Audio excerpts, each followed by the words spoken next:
Thank you for attending the third Cannabis Investor webcast. I would like to thank our platinum sponsors, Lexaria Corporation and Viridian Capital and Research. Please view the Viridian Cannabis Industry Report, which can be found on our website or at viridiancr.com. Please type all questions for the presenter in the questions box. Our speaker today is Jeff Foster, founder and CEO of PayTeller and Jane 420. Give me a couple of seconds, Jeff, and I will make you the presenter and turn the screen over to you. So we're here to present Jane 420, which is a cash management system for marijuana dispensaries. Just by way of background, I think probably everybody who's at all familiar with the cannabis industry or has been to a dispensary or read or learned anything about it knows that the dispensary business is primarily a cash-only business, and which causes a number of problems, many of which we're trying to solve for the dispensaries, for the banks, for the government, at every level. And basically trying to turn, as we all know, the cannabis industry, the retail cannabis industry is the fastest growing retail environment in history, and certainly the fastest growing retail environment right now, but riddled with problems. A number of issues around taxes, around compliance on every level, based on who they're selling to, how they're selling to them. But really the major problem that we have, and we'll get into this a lot deeper as we go along, is based on banks' inability or lack of will to bank the industry, simply because it's all cash, it's loosely run at best. And so we've been in conversations with literally dozens of dispensaries, dozens of banks, probably hundreds of dispensaries, dozens of banks, and dozens of other kind of ancillary software and service providers in the industry to try and create an ecosystem by which the dispensary owners and the banks and the government and everyone else can gain some confidence that things are being done the right way and can be done properly going forward. So this is just kind of a basic snapshot on the industry. I think we all, again, recognize how many states we have and how many we don't have. I think importantly some legislation was just passed, I'm sure everyone has read it, that essentially takes the DEA out of the picture going forward. I think it was today or yesterday it passed. So that basically the DEA is just going to stop raiding dispensaries, which I think is an important step, potentially towards legalization, but certainly around decriminalization, which allows people to kind of get back on track and concentrate really more on their business rather than whether or not the federal government is going to raid them on a daily basis. Half of the country now has got some level of legalization for marijuana. We have four states in Washington, D.C., basically fully legal recreational, and based on, well, we'll show some of the stats on the next slide, but based on what's happening in Colorado and Washington, and a lot of the conversations that we're having, within the industry and with, state governments and so forth around the country, we believe that, full legalization is going to take place pretty rapidly throughout the United States, probably faster than the pace of gambling over the course of the past couple of decades, because there's just too much money in it for these states to ignore. We're using Colorado as a snapshot, which is interesting on a couple of levels. I mean, if you follow electoral politics, you realize that Colorado is a relatively small state in terms of the number of people. It's and so for Colorado to be selling $67 million worth of marijuana in 1 month, in creating potentially $100 million tax windfall for the state the first year that they have fully legal marijuana is they're numbers that are just too large to ignore. Not that state governments or local governments or anybody are making, political or legislative decisions solely based on tax revenue, but certainly there is enough empirical evidence about the value of marijuana to allow these people to move forward. And you've seen in almost every state in the country, and if you look at the country as a whole, there's a widespread adoption really of the idea around legalized marijuana and so forth. And so we believe that either decriminalized or legal marijuana is going to become even more prevalent as we move forward. So the company, I don't want to spend a lot of time on this, but I think one of the things that's a little unusual about our company is we're 2 years old in what I would call still the startup stage, but we've got a number of really seasoned executives that are working, kind of full steam ahead on this market. I'll start at the bottom. Our VP of Marketing, Carla, has been in the kiosk industry for 17 years. Literally started, working in a warehouse, 17, 18 years ago, and has literally worked all the way up through just about every executive job that you can have in the kiosk industry. Knows everybody, has a complete and total encyclopedic knowledge on how to build kiosks, what works, what doesn't, what the empirical evidence around just about everything having to do with all of the components is. And then David Ellerstein, our CEO, is a very experienced entrepreneur. Has been had a couple of exits from telecommunications companies. Has been a long-term friend of mine for the last 10 years, and Evian and myself, who co-founded the company, have been working together and a couple of other financial services companies over the course of the past several years. Overall, we've got 75, 80 years of experience in financial services and kiosk manufacturing and deployment in a relatively small company. So, we've been there and we've done that. We've deployed systems and processes and payment processing ecosystems around billions and billions of transactions and all over the world. So we're going to talk a lot about kind of the regulatory and legal environment in terms of financial transactions.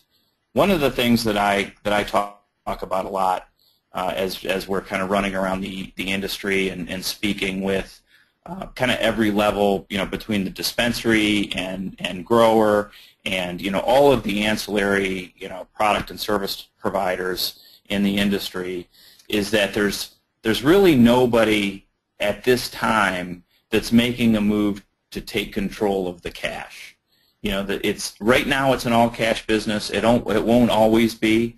But at the end of the day, you're talking about literally billions of dollars, in daily sales that need to be reconciled, that need to be tabulated, that need to be, submitted to the Internal Revenue Service and have, taxes, both local, state, and federal paid on them. The laws around marijuana sales taxes and things are completely different than they are in any other industry. The regulation around the industry is more intense and more complicated than probably any other retail business that's ever existed. And so we talk a lot about the FinCEN guidance. The FinCEN is the Financial Crimes Enforcement Network, and as many of you probably know, FinCEN came out on February 14th of this year, guidance around how banks, either state or federally chartered, can do business with marijuana dispensaries, because there are some specific laws, such as the Bank Secrecy Act, that prohibit banks from doing business with any company or in any environment where there are transactions happening that are the result of a federal crime, which, as we know, marijuana still is. So overall, between the FinCEN guidance and the Cole memo, you've got about 14 pages of regulation and guidance around how do you handle these transactions. And it's very difficult to navigate because the FinCEN guidance cross-references the Cole memo, the Cole memo cross-references, all of the laws around legal and illegal drugs and so on and so forth. So it's a complicated network in the first place, and then when you layer in the local and state laws and regulations, which are different in every state where it's legal right now, you've got a fairly complex system where even though a dispensary owner is only going to exist in one state, if a financial services service provider wants to enter on a nationwide basis, we have to be able to keep track of not only every state, but in some cases like California, every local or municipal government that has different laws. So some of the basic challenges that I would have or that you would have as a dispensary owner are, and this is kind of a, it's a short list, but it's a pretty intimidating list. The second bullet point is probably the most interesting from our perspective because we believe very strongly that once we remove cash handling in the dispensary, once the bud tenders or the employees of the dispensary stop handling cash, and 100% of the money goes into the machine. And I'm going to, in a couple of slides, I'm going to walk through everybody exactly what the process is and how it works and everything else. But just keep in mind that we're going to turn the dispensary, the area of the dispensary where the marijuana or the medicine is delivered to the patient or the customer, into a cashless environment, just like an airplane is today. You can't buy a drink or one of those little meals or anything else with anything other than a credit or a debit card. We're going to do a similar thing in marijuana dispensaries. And we believe that once we remove cash handling, that all of these dispensaries are going to see an uptick of, I think, somewhere between 8 and 10%. That's what we think the shrinkage is today. I was in Denver last week with David, our CEO. We went to 5 or 6 different dispensaries. We literally did not see one clean transaction. I won't tell you exactly what dispensaries that we went into, but the very first one that we went into, I bought $50 worth of edibles. They simply opened the drawer, took my $60, gave me $10 and change, and left the drawer open. Less than 3 minutes later, somebody came behind the counter and took $200 out of the cash register. Absolutely right out in the open, wasn't trying to hide what she was doing or anything else, and walked out the front door. Now, I have no idea whether there was some process after that where they were going to try and ring. All I know is that they took my money for a sale of product and didn't ring it up, and somebody took money out of the drawer, and nobody had to log in. Nobody even had to put an employee number in. And we went to dispensary after dispensary after dispensary, and that was probably the most egregious case. But at the end of the day, there was not one dispensary, based on my knowledge of the seed-to-sale laws and all of the regulations and laws around and banking regulations around how you're supposed to run a marijuana dispensary, that happened the way that it was supposed to. And so what you wind up with is, banks' resistance to doing business with dispensaries is based on, number one, they don't believe that they're seeing 100% of the cash. As you know, I'm sure there are some very onerous policies that the IRS has right now for marijuana dispensaries that leads many dispensary owners to either believe or act inappropriately.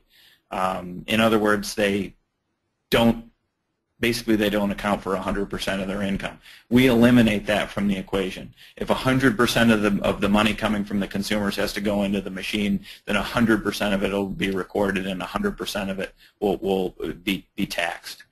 I don't know how many of you know anything about money laundering or anti-money laundering policies or banking, but at a basic level, there are 6 or 7 pages of anti-money laundering language in all of these regulations. You're not allowed to, for example, move money across state lines or international lines and all sorts of other things.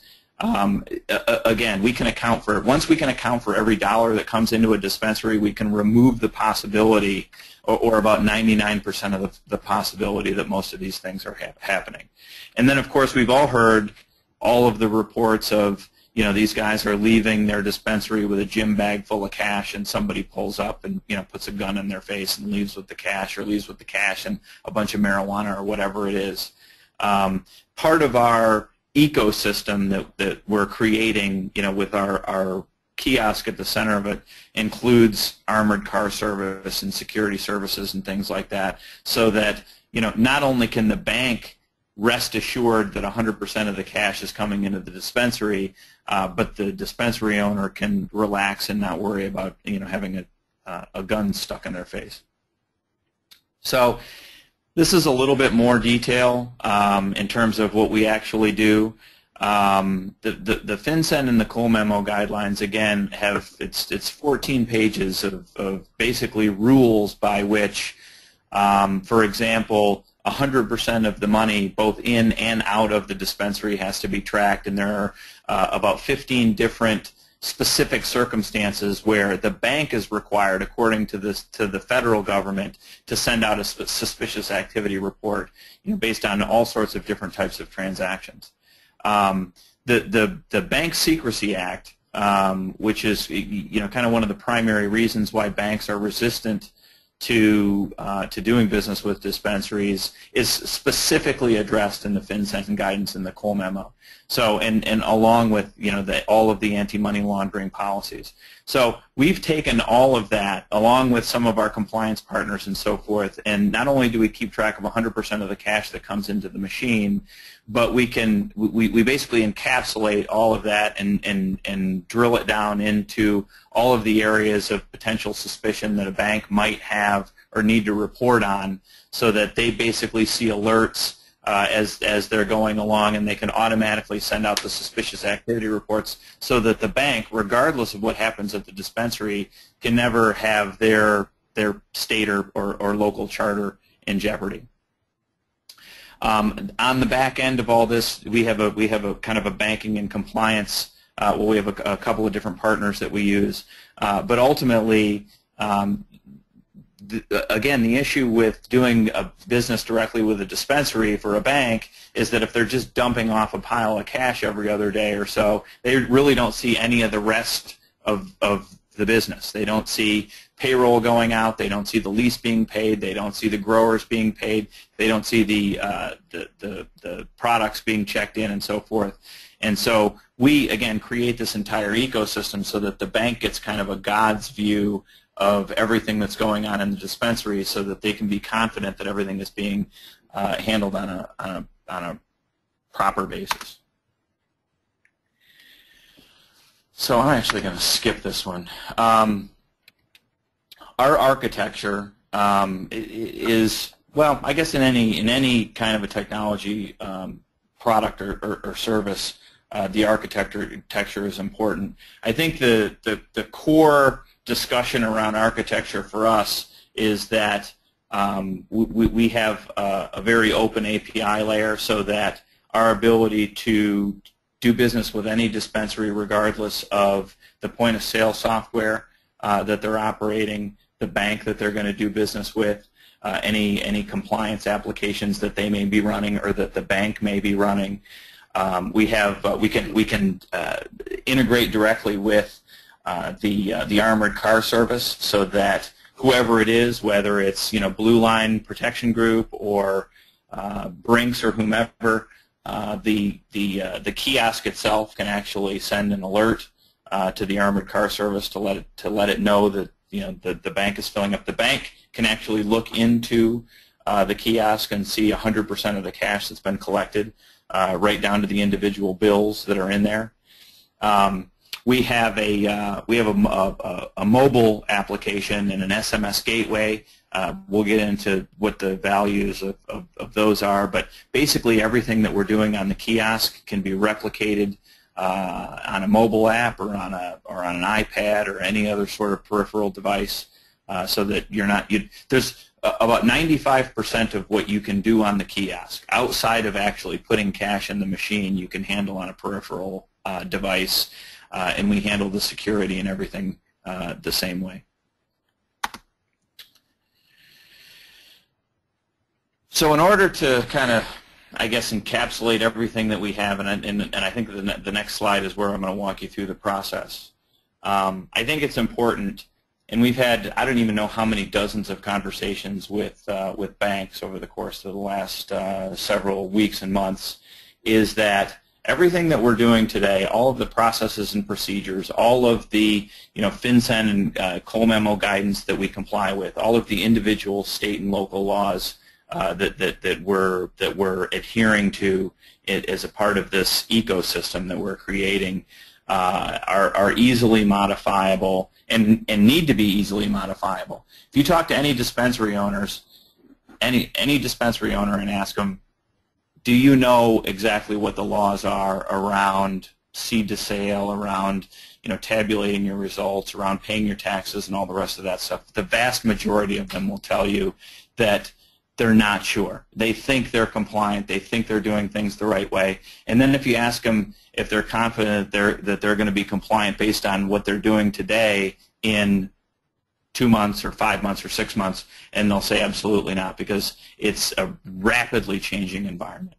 And so one of the things that we have architected into the system is our ability to add, change, move, or basically mold the application into anything that it needs to be.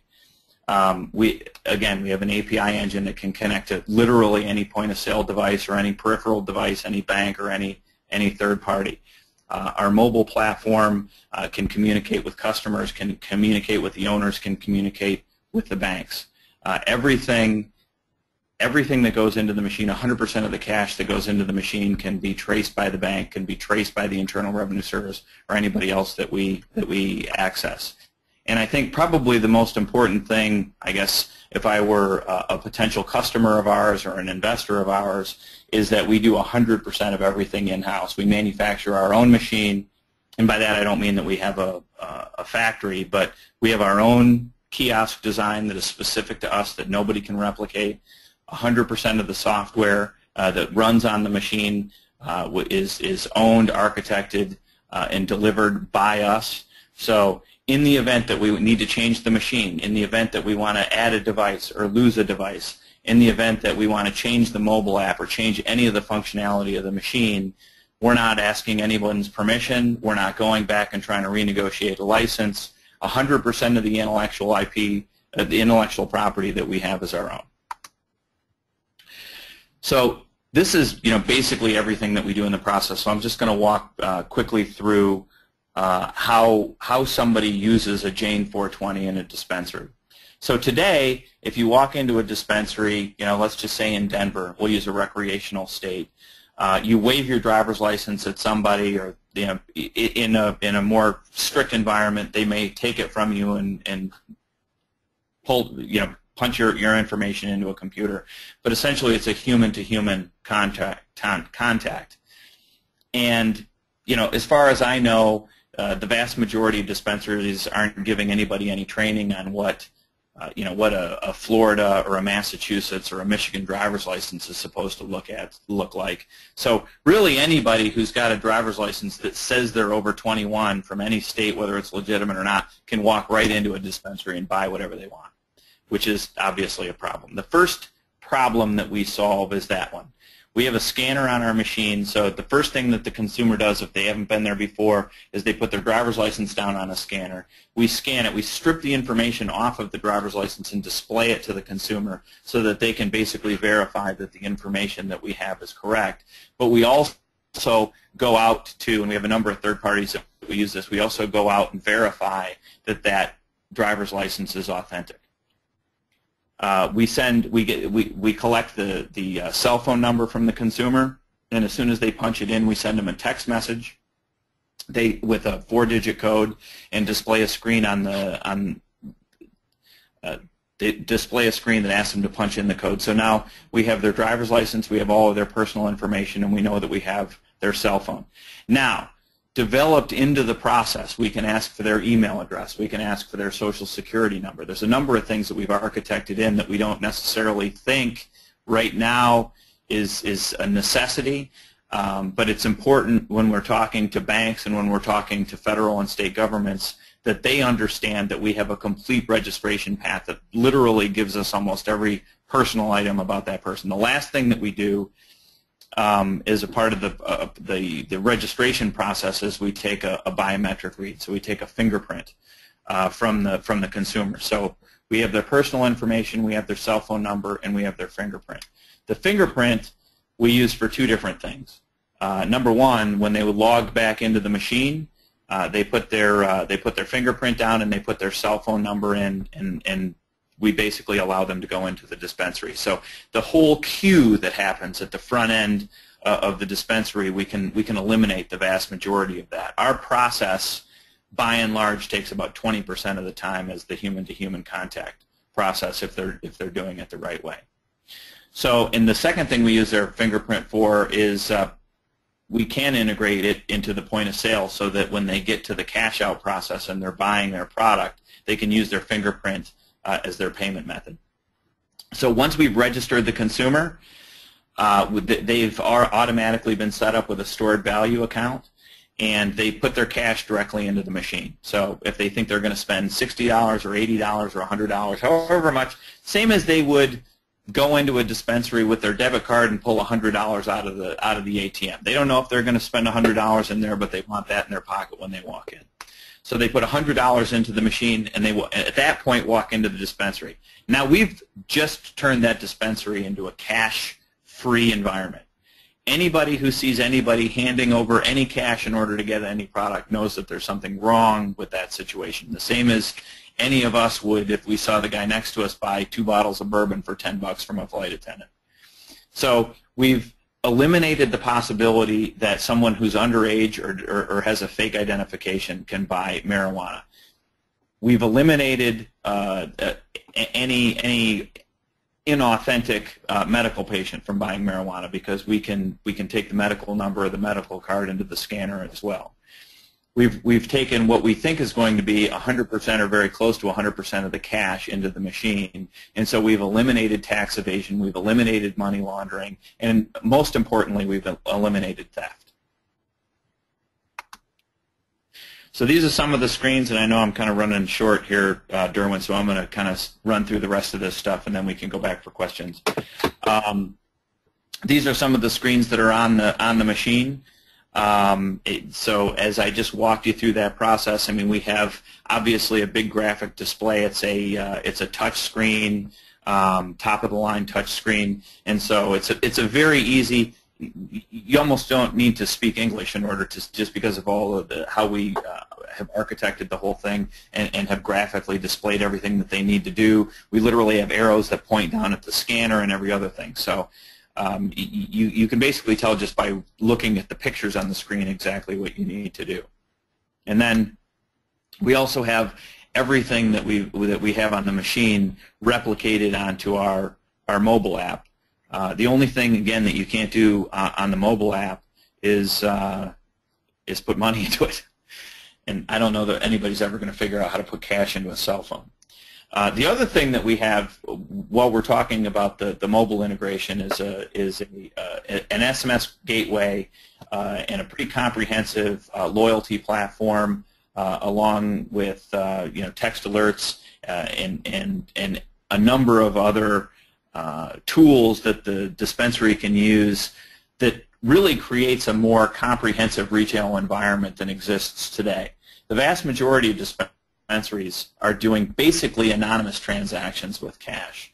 Once we've registered these patients and we can basically pair the patients with specific purchases, and we can allow those patients through surveys and other things that we can send to them via text, we can really start to allow the dispensary owner to know what's happening with their customer, predict behavior. They can build VIP clubs. They can sell more product on over the mobile phone rather than waiting for people to come into the retail environment.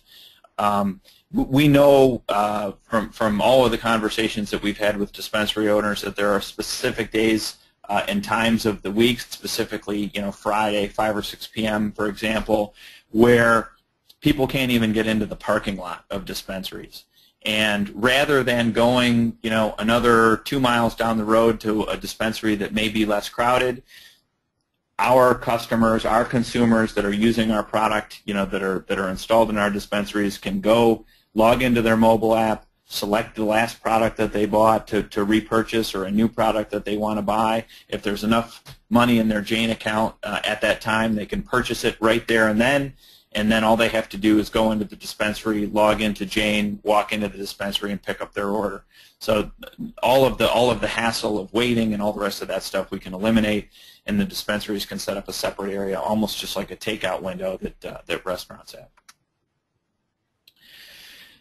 One of the things that we think is important, because the main question that we get from dispensary owners is, what is the resistance of the consumer? Are they going to feel like uncomfortable putting cash into a machine? Are they going to be uncomfortable not dealing with a human being when they're making their purchases and so forth? And I think it's important to note that self-service is one of the most prolific movements in retail today. Anybody who's gone into a Lowe's or a Home Depot or a lot of the big grocery store chains that we all enjoy have seen more and more self-checkout lanes in every one of those areas. McDonald's has said that by the end of 2015, they're going to have self-ordering at the table in more than 50% of their restaurants across the country.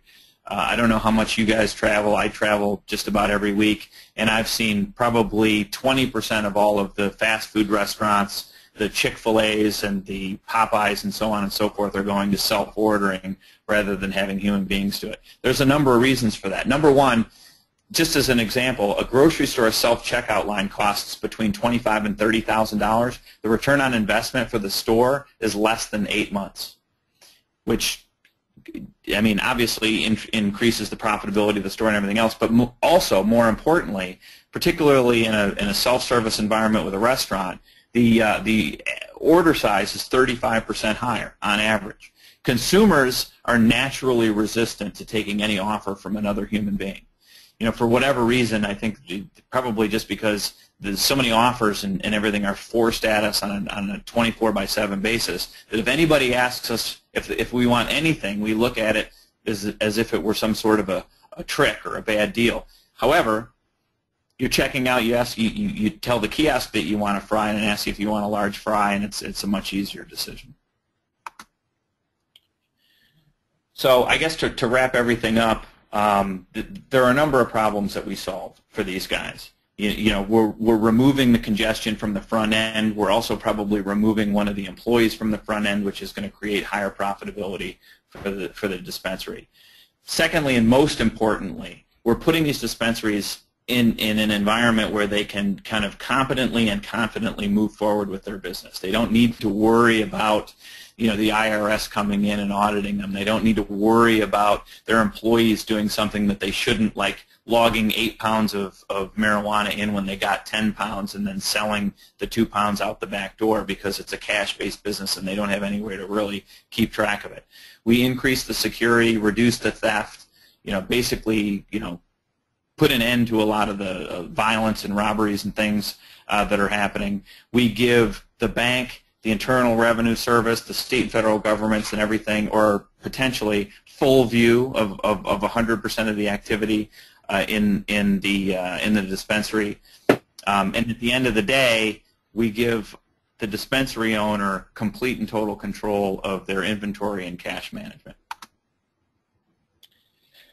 So for anybody who's interested, our website is www.jane420, spelled the way you see it on the screen.com, and there's a 90-second explainer video that probably does a better job than I just did in the last 35 minutes of explaining what our business is, and it's a cartoon. So that'll wrap things up for me. Derwin, we have has anybody sent in anything? Yes. Give me a couple of seconds to queue up questions. Jeff, our first question is, do you have any near-term guidance expectations in regards to the U.S. banking regulations from MJ? Well, interestingly enough, there are 105 financial institutions in this country right now that are doing business in the cannabis business, right? Not all of them are banking dispensaries, but they're banking growers, they're banking edibles, they're banking companies like ours. So if the question is around, are the laws going to change so that banking can come into the space, it has. If you take a very strict reading of the FinCEN guidance and the Cole memo, as we have literally hundreds of times, you can see very clearly, and also through the banking relationships that we have and are establishing, that there is a legitimate way for banks to come into the cannabis business safely and securely. So, Jeff, does that mean are they a competitor, or would you be working with the banks? Oh yeah, no, the banks aren't. We don't have any banks there aren't any banks in the country right now that are competitive with us. We're working in conjunction with the banks. In fact, and I can't. We have a lot of non-disclosure agreements and things like that. But there are probably a half a dozen banks that we're working with right now that are requiring some sort of cash management application in order to get a bank account if you're a dispensary. So the one thing that's pretty consistent with banks throughout the country is that they do not like the idea of the employees of the dispensary handling the cash. It leads to almost every single problem that you could possibly have from a regulatory or legal standpoint as a bank. Okay, so you don't see, what about as far as like merchant services? Do you think that they would try to get into cash management services? Well, so one of the components that we have on the machine is a card swipe. So we fully expect as banking becomes kind of more of a regular or normalized option for dispensaries, that acquiring will follow closely behind. We have an acquirer. One of our sister companies is an acquirer. It's a company called Pay Ventures. We currently handle about $3.5 billion a year in credit card transactions on behalf of our global merchants. We have our own payment gateway, our own custom payment gateway that's integrated with every major processor on the back end. So we are not only prepared, but we're engineered in order to accept credit and debit cards as soon as that's available. So the bank isn't going to make any more or less money utilizing Jane 420 for the credit card processing than they normally would. Acquiring is managed through agents and ISOs and so forth. Banks very rarely, if not never, go direct to merchants. So basically, that's a secondary business that we plan to get into and be very successful with as soon as it becomes available, which we think will be this year. Okay. So you would establish relationships with banks, meaning that when legislation rolls out more favorably and it's legal, these dispensary owners go open up bank accounts, and when they go open up business bank accounts, if you have a relationship with that bank, meaning Jane 420, they can offer your services to these dispensaries. That's right, and that's exactly how we see it working today. The banks, as they're being approached by dispensaries, are being directed to us and others to say, listen, you've got to get a handle on your cash management, or we can't give you a bank. Gotcha. Next question: are there MJ lobbyists working towards changing the banking regulations in D.C.? Yes. Yeah, and it's not even just specific to the banking regulations, right? I mean, it's there are lobbyists and a number of groups that are working toward kind of full legalization, and probably decriminalization is a better way to put it, because ultimately they don't need to make it legal. They need to take it off the Class 1 list, right? That's the primary issue that creates a felony on a federal level if you buy or sell marijuana, and probably the most prolific or concentrated effort for the industry in general is around taking marijuana off the Class 1 list. Next question: with so much scrutiny and chaos state by state, consumers are less likely to hand their personal information over to a machine or box. Any comments on that? Well, so we understand that any time that you introduce any, people hate change, right? So anytime you introduce any sort of a new process, people are going to be naturally resistant to it.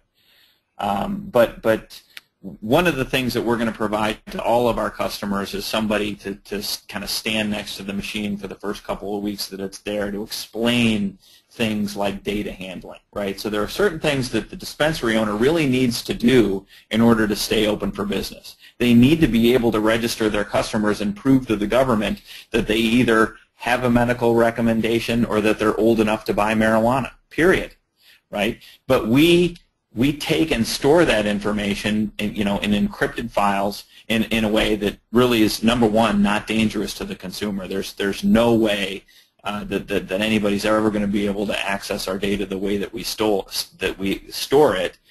And we have terms and conditions and so forth that we can show the consumer that will, I think, create a lot of confidence with them that, unless they're subpoenaed by the government or something like that, none of the information that they collect from their customers is ever going to be sold or used for any other purpose other than to just run their dispensary, right? But at the end of the day, people can't expect to go into a marijuana dispensary and a lot of them are today, but going forward, people really shouldn't expect that they're going to be able to just walk in and anonymously buy marijuana for cash, because the specific laws in every single state where it's legal preclude it at the end of the day.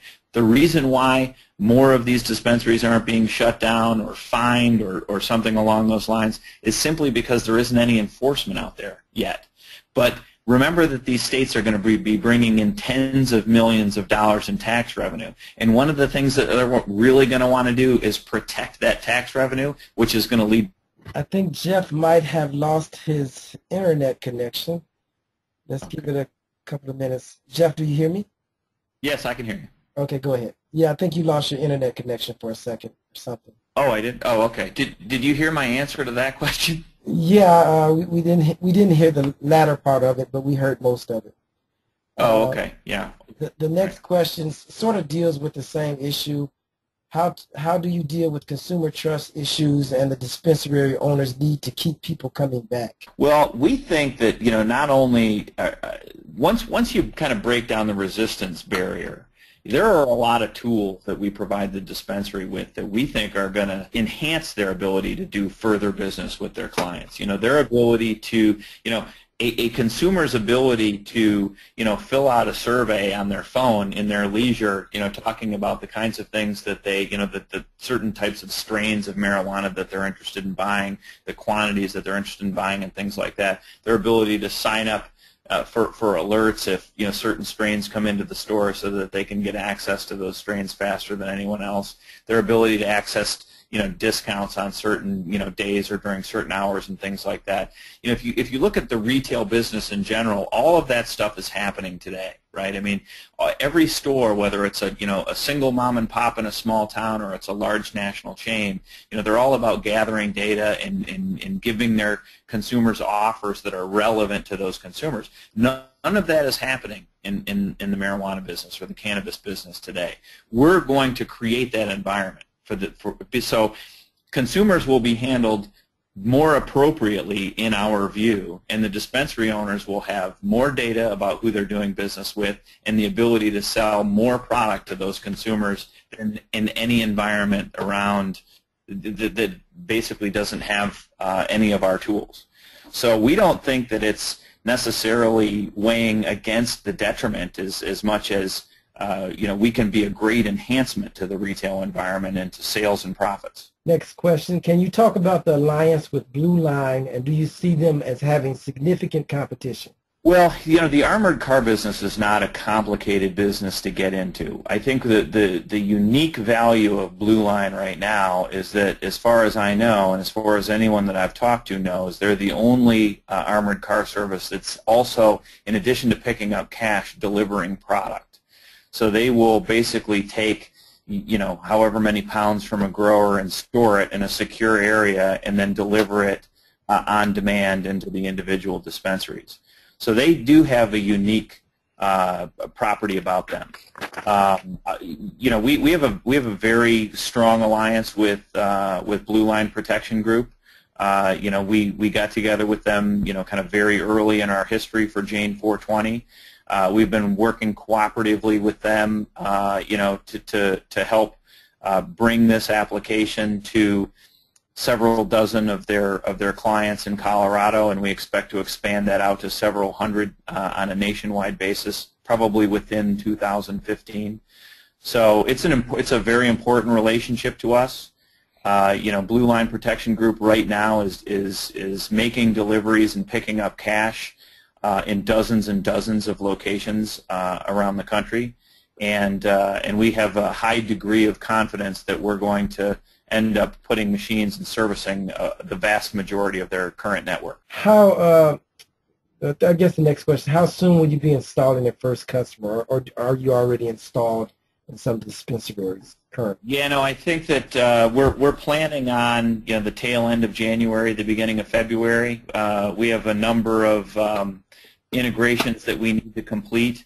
The Jane 420 is part of an ecosystem, right? I mean, it needs to connect to a bank, it needs to connect to an armored car service, and it needs to connect to a point-of-sale software, so that the entire you can close the entire loop on the cash transactions. The consumer can put their money into the machine, they can basically redeem the value of that money at the point of sale, and the bank can see and reconcile everything. So we have all the agreements in place that we need to in order to complete the loop on that ecosystem. We're doing the development work right now. We've identified the customers, and we believe that probably last week of January, first week of February, we'll be launching in our first couple of stores.